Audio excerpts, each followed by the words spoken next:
I am Laura, and I have worked in the field of sustainability my entire life.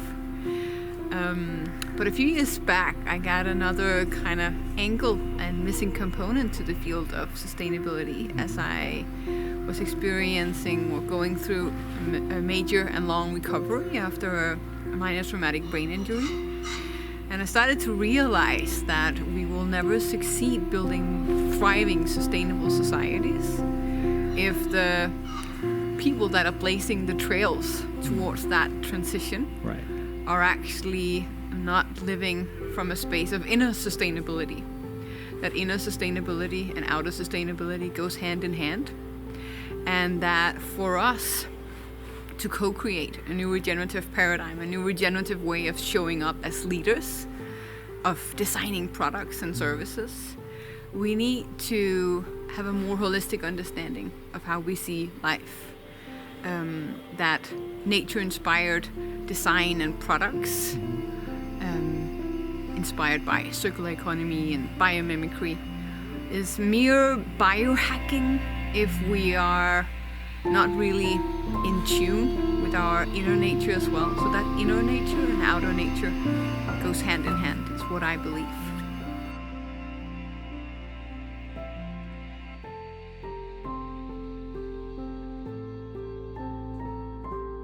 I think part of an important component for the next stage leadership is that instead of seeing the leader as sort of like having all the answers, the kind of top-down hierarchical leader that are disseminating orders through the ranks, that instead leaders start to see themselves more as ecosystem facilitators, and that they become in tune with the living system that their organization is a part of.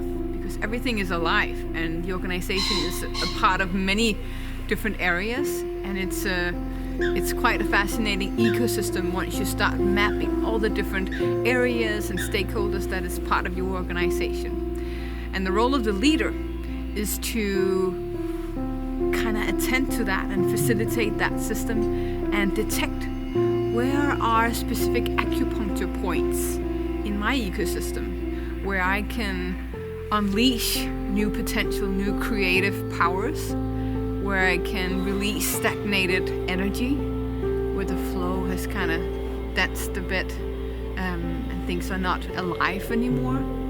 So having that constant attunement to your surroundings, to your employees, your stakeholders, your investors, is incredibly important in terms of thriving next stage leadership.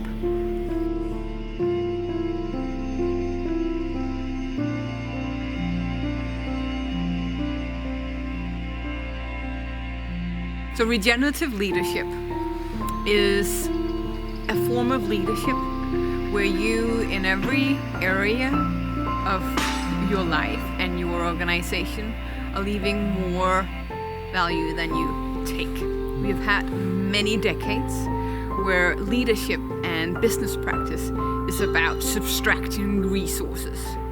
Now it's about creating conditions conducive to life in every area of your business. It's about living regenerative lifestyles where we actually cater to our inner nature, but it's also about catering to our outer nature and the ecosystems that our survival as a species on this planet is dependent on. So regenerative leadership and a regenerative leader is someone who has that understanding that the inner and outer goes together. For me to design regenerative products that is not causing havoc throughout ecosystems, I need to have awareness about regenerative, bio-inspired materials, but I also need to make sure that the inner dimension of my organization, the employees, are thriving. So it's that constant balance of the inner and the outer, and leaving more value than I take.